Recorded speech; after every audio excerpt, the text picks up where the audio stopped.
name is Peyton Van Alstall, and I'm a kindergarten teacher at Berrien Primary School. And today I'm going to discuss the issues of school reform. One of the issues that are very highly debated today, which is a valid debate and one worthy for discussion, is the debate about standardized testing. Although some of the points are valid on the pros and some of the points are valid on the cons, I do believe that the validity of the argument heavily depends on the age of the child. I'm a kindergarten teacher, so my experience in my classroom is more in the younger grades. Although we don't use standardized testing in kindergarten, we do use many forms of assessment, including the DIBELS, which is a strong assessment that we use to measure success in students even at a kindergarten level. I believe that children are more than just the test and the results that we get from those tests. I believe in educating the whole child. That means not only academically, but as a teacher, we are educating children emotionally, socially, and physically on many levels. We teach life skills, and there's so many things that we teach and accomplish during the school year that simply cannot be measured on a standardized test. A standardized test is measuring only the components of a child's education, not the whole child. So it's hard to measure the progress for a child when you're not measuring the whole child. Although that assessment may be impossible, I think the greatest resource that we have to get feedback on a child's development and the gains of an academic year would be based on the classroom teacher. Carla Reed said in her article, I love that she said, standardized testing focuses on the performance and not the knowledge. When we focus on standardized testing too much, we put too much of a focus on the performance of the skills and the performance of the child, and we're overlooking the deeper issue of the knowledge.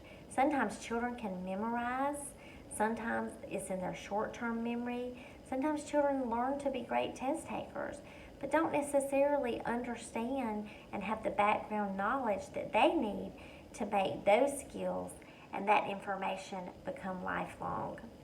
So when we're teaching to the test and we're teaching them to perform, we're not teaching them to truly learn at a deep level that taps in to lifelong knowledge.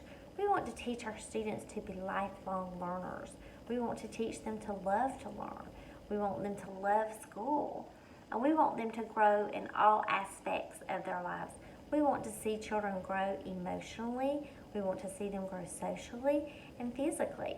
In the classroom, we spend so much time in our day teaching life skills and meeting the needs of children and teaching them coping skills so that they can overcome the circumstances that they may be in. We see a lot of poverty in our classrooms.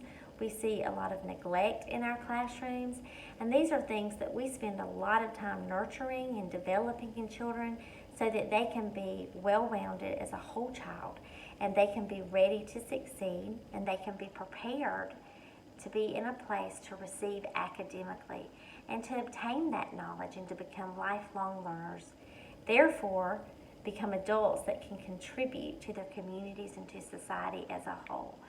When we look at the test and we're looking at the performance of a test, there's so much in the child that we are overlooking.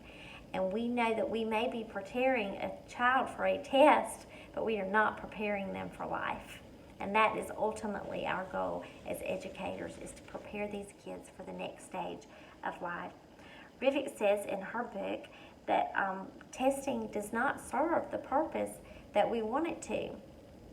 And we also read in her book that standardized testing is not research-based, and that a lot of the things that we're trying today are trial and error. We're putting a lot of weight on standardized testing. We're putting a lot of stock in the number that comes as a result of a test that could be given to a child on a day that they're not emotionally prepared to take a test. It could be given to a child on a day that they're simply not physically well that day. We simply cannot base a child's academic year on one standardized test. That is simply one component of a very big puzzle. So I think that we should dig a little deeper. Let's find a way to assess all the puzzle pieces so that we can get the whole picture of the whole child. And once again, I stress that the greatest resource to look at that whole picture and the whole child is the classroom teacher that has spent the whole year nurturing, developing that child emotionally, socially, and academic. Thank you for joining me today. And once again, I'm Carrie Payton Van Osdall from Berrien Primary School, kindergarten teacher.